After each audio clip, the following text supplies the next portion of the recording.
I didn't know the house was gone until I saw the sold sign sticking out of the yard like a knife. No warning. No phone call. No goodbye. My mum had sold the place I grew up in. The one my dad built with his own hands without even telling me. It was supposed to be temporary. I'd left for college 3 years earlier, and though we didn't talk much after Dad died, I always thought that house would still be there, waiting, like some part of him that couldn't die. Now, standing at the curb with the autumn wind snapping through my jacket, I realized I didn't even have a key anymore. I called her. She answered on the second ring. "Mum, what the hell? You sold the house?" A long pause. Then, quietly, "It was time, Tyler. You're grown now.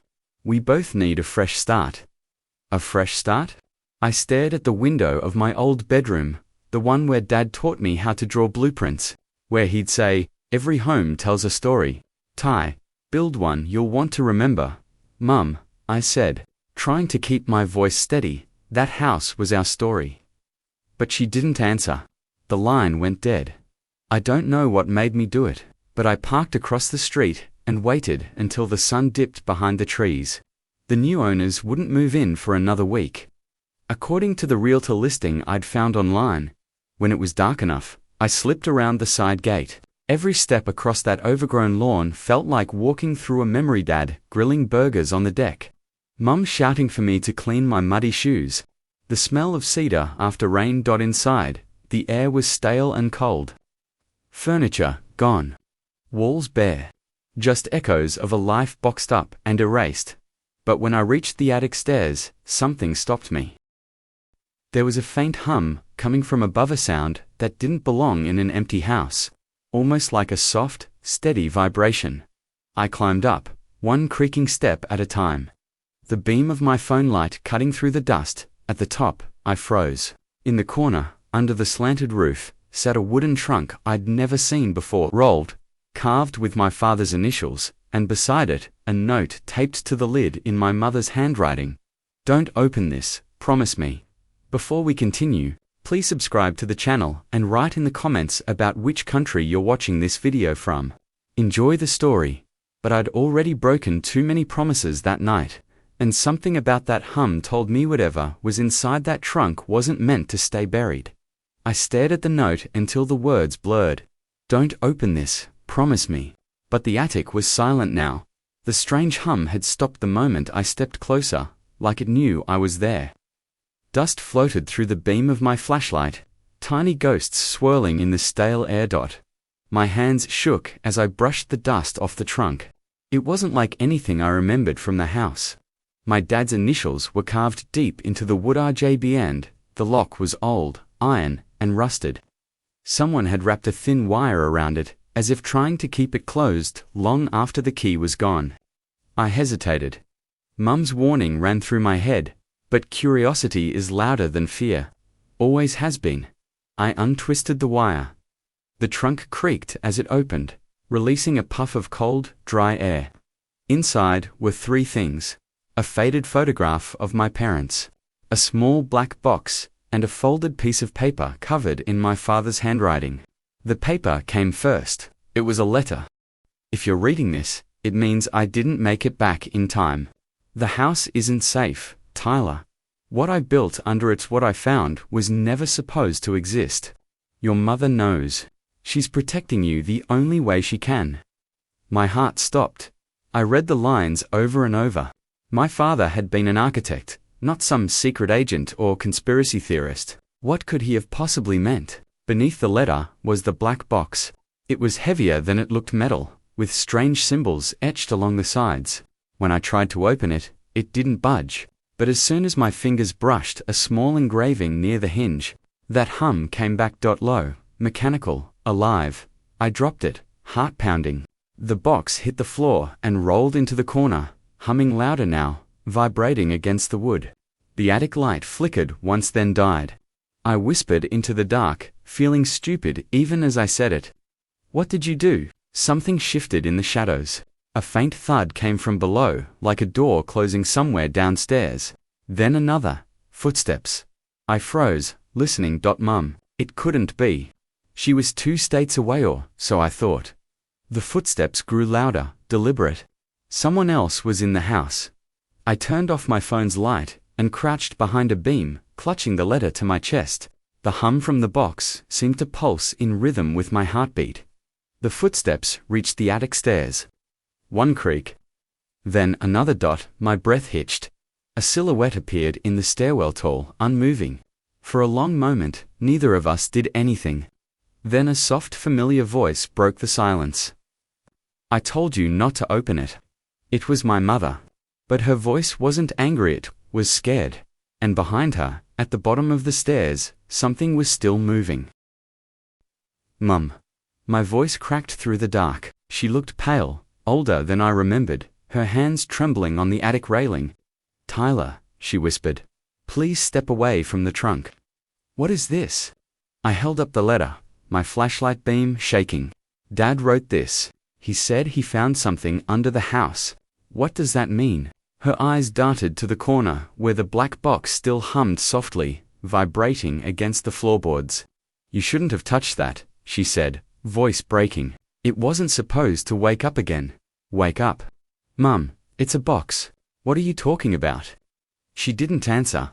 Instead, she knelt beside it and laid her hand on top. The humming quieted instantly, like it obeyed her. "Your father discovered something while renovating the foundation," she said finally. "He thought it was part of an old storm shelter, but it wasn't man-made, at least, not completely." I frowned, trying to follow. "Not man-made. Are you saying Dad found what, some kind of machine?" "Not a machine," she said. "A doorway." The attic felt colder suddenly. I took a step back. A doorway to where... Mum looked up, her eyes filled with something I'd never seen before, fear, mixed with guilt. He never figured it out. But once he uncovered it, things started happening. Lights flickering. Tools moving on their own. He thought he could control it. He was wrong. I shook my head. "Mum, that doesn't make sense. Dad died fixing the wiring in the basement." "That's what I told you," she cut in, her voice sharp. "But that's not what happened. The day he died, he'd gone down there to seal the door. I found him by the breaker box. His eyes..." She trailed off, shaking. "They were open, but he wasn't there anymore." Before I could respond, the box started humming again, louder this time. The floor vibrated under our feet. "Mum, what's happening?" She grabbed my wrist. "It's responding to you." "What?" "Your DNA, it's keyed to the family line. That's why I couldn't destroy it. It's waiting for you." The hum deepened into a low rumble. Dust fell from the rafters. The floorboards near the trunk began to split, lights seeping through the cracks, faint, bluish, pulsing like a heartbeat. Mum pulled me toward the stairs. "We have to go, now."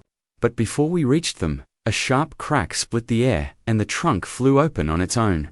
The light that poured out was blinding. I stumbled backward, covering my eyes. And when I looked again, the attic was empty. My mother was gone. Only the letter lay at my feet. And scrawled across the bottom in fresh ink were 3 new words that hadn't been there before. "Don't go below." For a long time, I couldn't move. The attic was silent again, but the air felt wrong, heavy, charged, like the moment before a thunderstorm. The trunk sat open, the strange light gone, leaving only a faint metallic smell and that note at my feet. "Don't go below," but how could I not? My mother had vanished right in front of me. 1 second she was there, the next nothing. No sound, no scream, no trace. I ran downstairs, shouting her name. Every step echoed through the empty house. The kitchen, the living room, the back porch, nothing.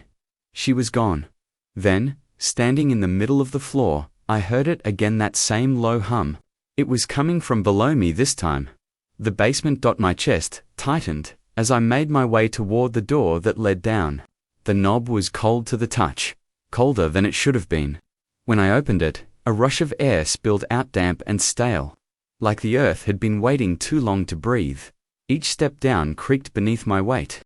The hum grew louder, steady, rhythmic, almost like breathing. The single bulb hanging from the ceiling flickered weakly, casting long, jerky shadows across the concrete floor. That's when I saw it.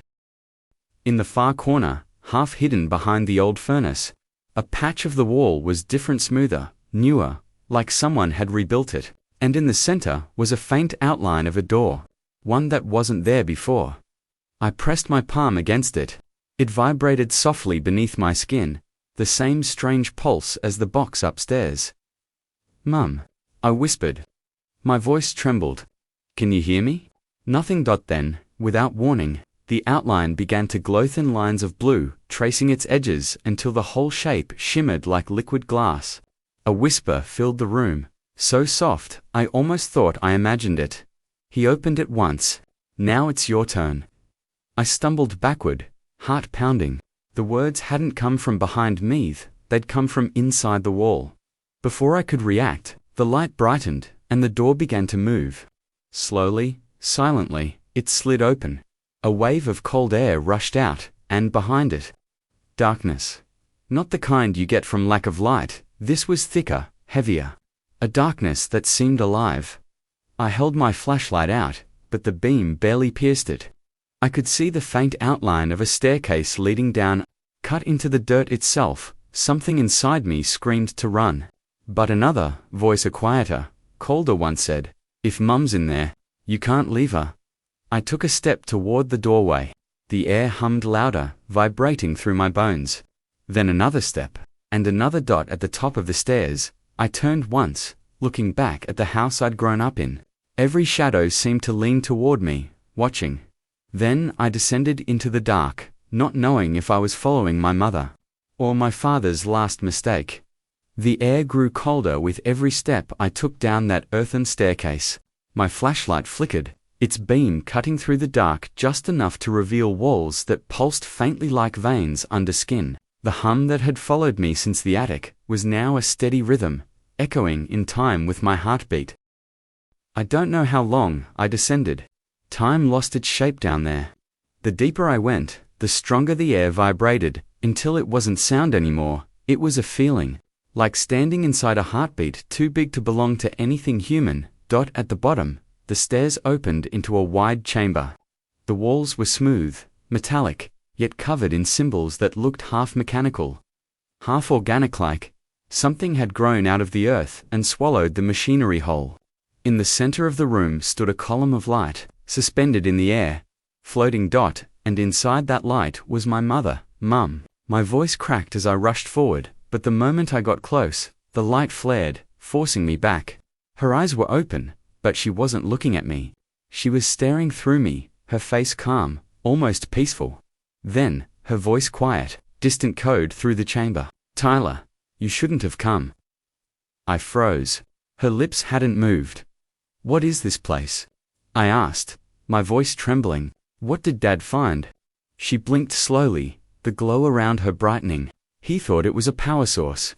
But it's not. It's alive. It learns. It remembers. And now it remembers you." The hum deepened, vibrating the floor beneath my feet. My flashlight flickered again, then died completely. The only light came from that column and from faint blue veins beginning to glow along the walls, spreading outward like roots.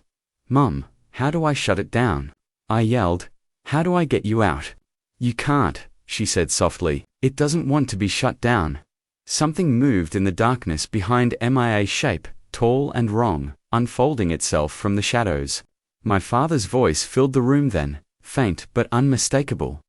"You can't destroy what built you." I spun around, the letter slipping from my hand. For just a second, I saw him, my dad, standing where the shadow had been, smiling the way he used to. Then, he was gone.